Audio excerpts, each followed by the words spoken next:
the AP poll, once again, is going to make you angry. Cincinnati not being ranked is a crime. And it's kind of put the Big 12 in a tough spot here. I'll explain that. And it's a similar situation that the Big 12 found itself in last year. But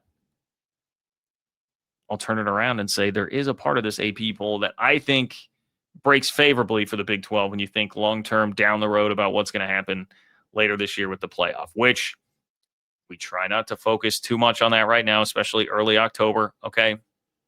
But I'll give you a little bit of a nugget on that. So AP poll, here's what you got for Big 12 ranked teams. Texas Tech is number 9. BYU is number 18. Arizona State is number 21. Iowa State is number 22. Cincinnati, crime against humanity, 26th. Utah, 29th. TCU is also receiving votes toward the bottom there. Let's see. I should bring up this poll for you while I'm discussing it so you guys can all see. I do feel like that would be helpful, and my apologies for not being on that right away. Let's go ahead and share the screen. Here you go. All right. So, I guess if I do that, you're not going to be able to, StreamYard, this is real annoying. This is quite annoying. There we go. That probably looks the best. All right. Not going to be perfect, you guys, but you can handle it there. So Texas Tech in the top 10. I mean, look, at number 9, I've got no problem with it. As we just had the pushback there, if you want to have questions about their schedule, that's fine. And you want to say, hey, can't deal with putting them higher than number 9, like that's fine. I would be curious what the same guy who pushed back on this would say about Indiana.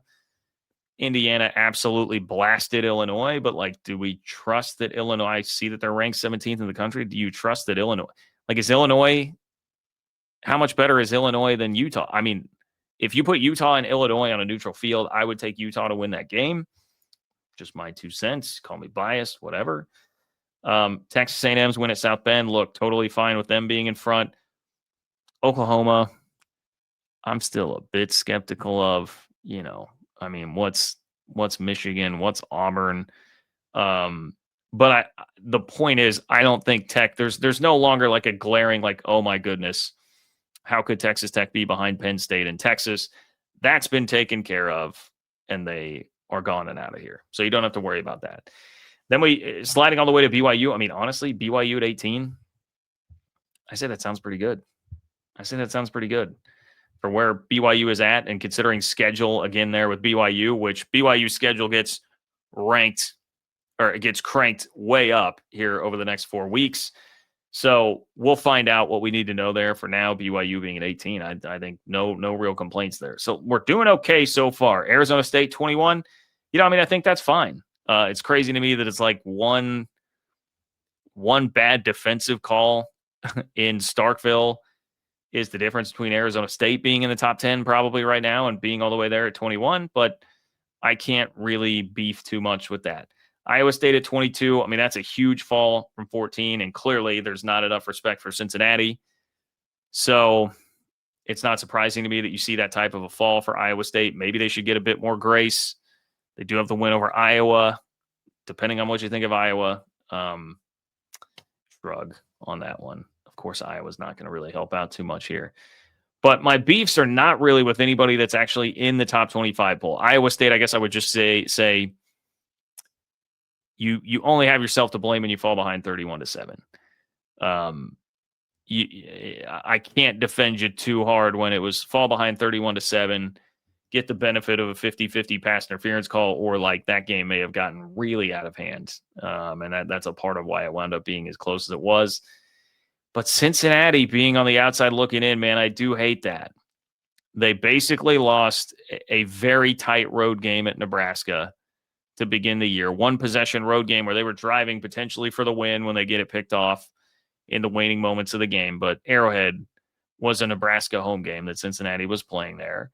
And since then, I know that AP poll voters are not going to be wowed by a win at Kansas, but that was a solid win. And then they took it to Iowa State. I understand the final score makes it look a little bit closer than it actually was, but that's a 31-7 game. And then Cincinnati was basically just, hey, let's kind of hold on and get out of here. And they made one play in the second half, and that's all they needed. And for a second straight week, they got a rough whistle, or else, again, that's probably a bigger blowout victory. So I don't. Cincinnati deserves better than that, I would say. Florida State that's a tough case if you're comparing there because, yeah, the Alabama win looks great, but now Florida State's been spanked by Miami and they lost to Virginia. I understand South Florida has some nice wins. Memphis, I would probably argue against. But even if you're a Cincinnati fan, you're looking at this saying, wait. Iowa State sitting there at 22. They're 5-1. We in essence have the same resume, except we just pummeled them. We're up 31-7 on them. I mean, I know that as an AP poll voter, you can't go specifically head to head like that, but it is pretty crazy to look at that. I understand the beef if you're Cincinnati. I do understand the beef. So, okay, there's the AP poll. But what's crazy is I did want to make this point about it. Brett McMurphy had a really nice tweet. Brett McMurphy now of On3 about the preseason poll. And, some of this is just how silly preseason poll stuff can be. But look at this. Your preseason AP top 10. Number 1, number 2, and number 4 are now currently not ranked. And it's October 5th. 3 of the top 4 teams in the preseason AP top 10 not ranked. So if you needed further confirmation that the AP poll doesn't know ball, this is some pretty good confirmation there. But plus, Notre Dame was number 6. They're now number 16. LSU also out of the top 10. There have been some big misses there. And to me, I think this part's actually kind of nice for the Big 12 in a way, because if it's going to be a wild and zany year, then that is better for the Big 12. That's better for anybody, not the Big 10 of the SEC. You don't want favorites winning. You want things to be mixed up.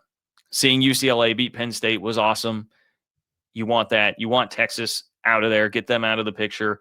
Root for more of these upsets to happen. And I think more are coming. I think a part of that is just the era that we're in, where your big bad brands can't build as deep of a roster anymore. So we get deeper in the season. You got more injuries. And you just have more teams. The talent's a little bit more evenly distributed in this era. And especially when we're pairing this with the Big 12 does have a team in Texas Tech that looks talented enough to potentially go toe-to-toe with some of these teams. I mean, we will see. And you guys know I have my reservations about quarterback. But Texas Tech looks like that's at least in the realm of possibility. I say play ball, man. Let's go out and see what happens in this type of a year for Texas Tech and the Big 12 in general. So I think that's at least encouraging. Let's see. Oh, I forgot about this point with Cincinnati. So I think a part of what's going on with Cincinnati is dealing with the same type of thing that happened to Arizona State last year. And what happened to Arizona State last year is that they start making their move, right? And it takes everybody a really long time to get on board with it because they don't trust that brand. They don't trust what Cincinnati actually is. Just like they didn't trust what Arizona State actually is last year. And so until you're going to have to overprove yourself, more or less, is what that means. If you're Cincinnati, you're going to have to overprove it. Really, BYU, I think BYU to an extent last year dealt with this also, as they were ripping off their unbeaten 9-0 start.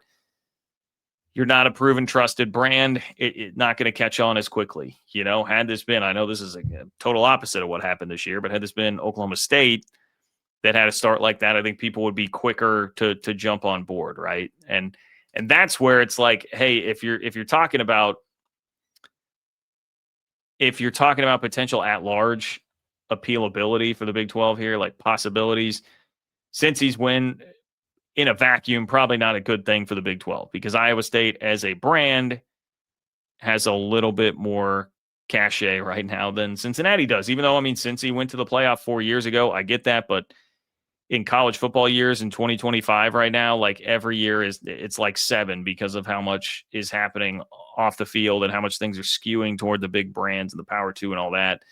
You almost have to count it like in dog years right now. So it's very, very far in the rearview mirror. That's the unfortunate part. Okay. Please do like the video, subscribe to the channel. We got some super chats here that I'm going to pop in and address. Click the $ below the chat box if you'd like to leave a super chat. Appreciate everybody who does that. Starter 179. This is back to the conversation about Texas Tech getting the pushback that they haven't played anybody. By that logic, Oregon has beaten no ranked teams. Yeah, Oregon beat Penn State. Big whoop. Penn State's not ranked. Yeah, take that, Texas Tech haters. Who else has Oregon played? Let's go look at the Oregon schedule. Yeah, they beat, the rest of that Oregon schedule. Montana State, Oklahoma State, Northwestern, Oregon State, and then Penn State. Then they got the Penn State win. And you know what? You can really argue that because it took overtime, Oregon actually struggled with Penn State more than UCLA did. So boom, roasted. There you go. Take that.